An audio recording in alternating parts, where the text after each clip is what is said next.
Elizabeth Warren. So she, we brought her into the studio and we had this big tray of baklava that Ariane Huffington gave us for our first show. And we bring her over, we bring Elizabeth Warren over to the table and we say, you know, Senator Warren, would you like some baklava? And her eyes light up and she says, baklava is the shit. She's a United States Senator? She's 65. She's 65? Wow, okay.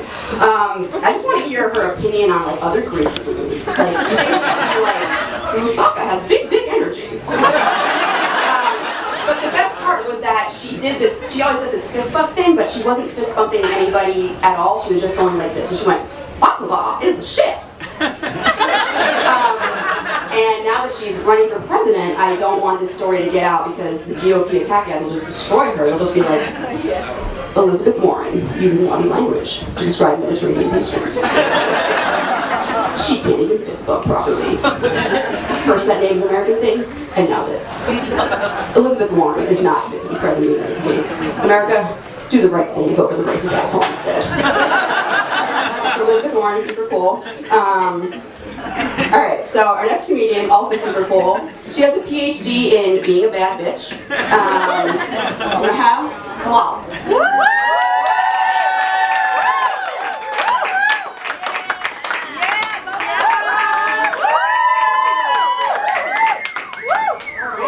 This light is really bright, so I'm going to try to stay focused. I have a really bad memory, so I have stuff written down on this paper. So my name is actually Maha Hilal.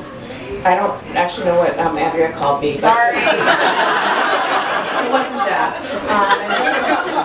That's pretty much how my whole entire life has been. I've gotten things like Maya, Miki, Maja, Maha. And when I was in middle school, some kid used to call me and it was really strange, and clearly it was traumatizing because that was when I was 12 and I'm 36. So I want to start by saying I'm part of the resistance movement. The democratic resistance. Okay.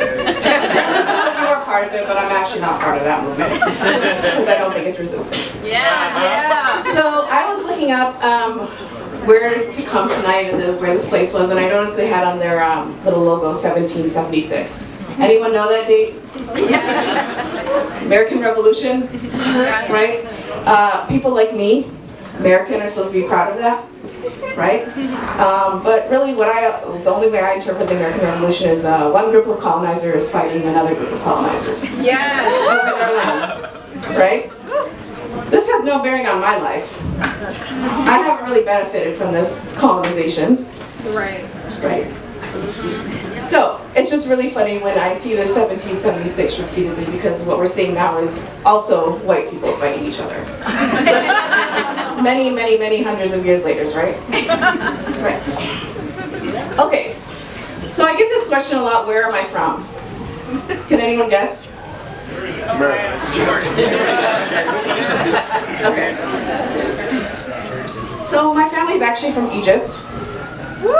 Most people, when I tell them that, well, number one, they don't think I know English, because why would I?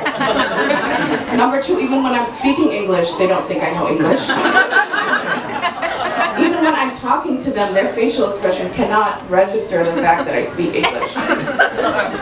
And then when I speak Arabic, it all makes sense to them. Oh, now I get it, she's not from here. And also, which country are you from the Muslim ban? None of them. Well, as of now. You never know. You never know. So I was walking downtown by the food trucks, and there was a woman who saw me and decided to register her displeasure by sticking up her middle finger and putting her newspaper in front of her face, which is really awesome. And so I told my friend, I'm like, I think that was for me. She's like, no, you know, I don't think though. I think she already had her newspaper up. And then she pointed directly at me. So I felt very special. And I went over to her and I approached her and she said, you know, go back to your country, go back to your country. And she was white, so I told her, you should go back to your country too. Let's go back together. The only difference difference is my family came by plane, yours came by ship. So I'll get there a lot faster. But even better was that she was standing next to a Middle Eastern food truck, where she then proceeded to order kebab. And I'm like, I don't like to reduce myself to food, but look, if we leave, we're taking it with us. And I'm not exactly sure how she didn't see the irony in that. I'm still wondering. Which brings me to my next point. I really appreciate bigots who are informed. Okay? Like when you throw pork at a moth, I appreciate it. Because it shows you did your research. You know what's going to offend us. But don't do something random, right? Do some research, offend us the right way. There was someone who, decided they wanted to soak bullets in pig blood or something. I mean, first of all, I don't know how they didn't think they were more weird than the people they were killing. Second of all, they did their research, and I appreciated it. So I make a lot of jokes about white people, even though I guess according to the census I'm white, but whatever, I don't get treated like that. So. And what I really love about white people is you can ask them where they're from. In the event that they don't answer a state in the United States, they'll say I'm German, Swedish, Finnish, whatever it is. And then subsequently, they'll go on to support immigration restrictions. I'm like, you just told us you're not from this country. And now you want to keep other people out of this country. Right. So who here, is there anyone here that is a DACA recipient? DACA. People know what DACA is? Yeah. Well, you might think DACA is about mostly people from South and Central America, but actually there's a DACA program that a lot of you are part of. And it's the DACA program that stands for Deferred Action for Colonial Arrivals. So there are a lot of DACA recipients in this room. I think it's important for solidarity, right? DACA to DACA. It makes a big difference in the way we talk about immigration, right? Right. Yes. So I was watching this press conference yesterday about Ilhan Omar, who most of you, if not all of you, know, right? Yeah. Every time she says something, there's a backlash. Every time she doesn't say something, there's backlash. Every time she breathes, there's backlash. Right. Basically, no matter what she does, there is backlash. But during the press conference, there was a woman who was interrupting and saying that she was a victim of Sharia law. Does anyone know what Sharia law is? Islamic law. What always fascinates me about these people is that somehow they always seem to know more about Sharia law than Muslims. And the thing is, they actually don't know what Sharia law is.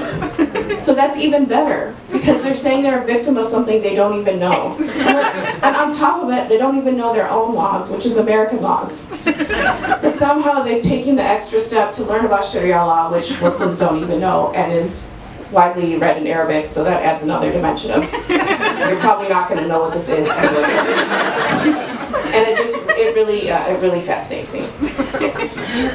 And along those lines, I get a lot of stupid questions because I'm Muslim and Arab. One of them is, is your family arranging a marriage for you, right? We've never talked about that in my family. Just never talked about that. But my question to you all is it part of your culture to conduct mass shootings? I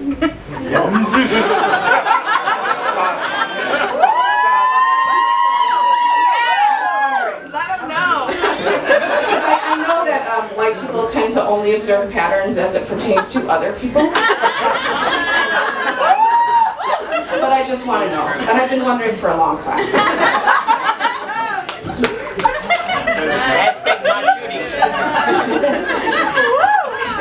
So a couple of weeks ago, I had an MRI. The good news is I'm okay, I'm not going to die. The bad news is I apparently have white spots on my brain. Right? Nothing serious at this point. But it really got me thinking, like, why do I have white spots on my brain? Is it because white supremacy is ruining my life? And it's literally gotten to the point where it's been ingrained into my head. And now I'm just like, I don't know what to do with this. I really just don't know. So I'm gonna get another one in 6 months. We'll see. We'll see how visceral the white supremacy is in the country, and if there's some kind of correlation with the white spots in my brain. I'll keep you posted. Okay, so myself and my best friend who's here in the audience, we do a lot of activism around Islamophobia, national security. And so one of the things we've been doing is canvassing to let communities in the Northern Virginia area know that Amazon is coming and what that means for them. Get excited. Surveillance is going to increase. Get excited. Well, okay, for most of you in this room, probably won't make a difference. But for this section here, probably going to make life a little more difficult. So we were knocking on doors, and we were asking people, what do you think about Amazon coming? Do you think this is going to impact your, where you live, where you work, etc. And this guy said there's misinformation on both sides, which is such a white thing to say. And the guy was white. And I don't even know. And number one, on top of that, he didn't even know what the misinformation on both sides was.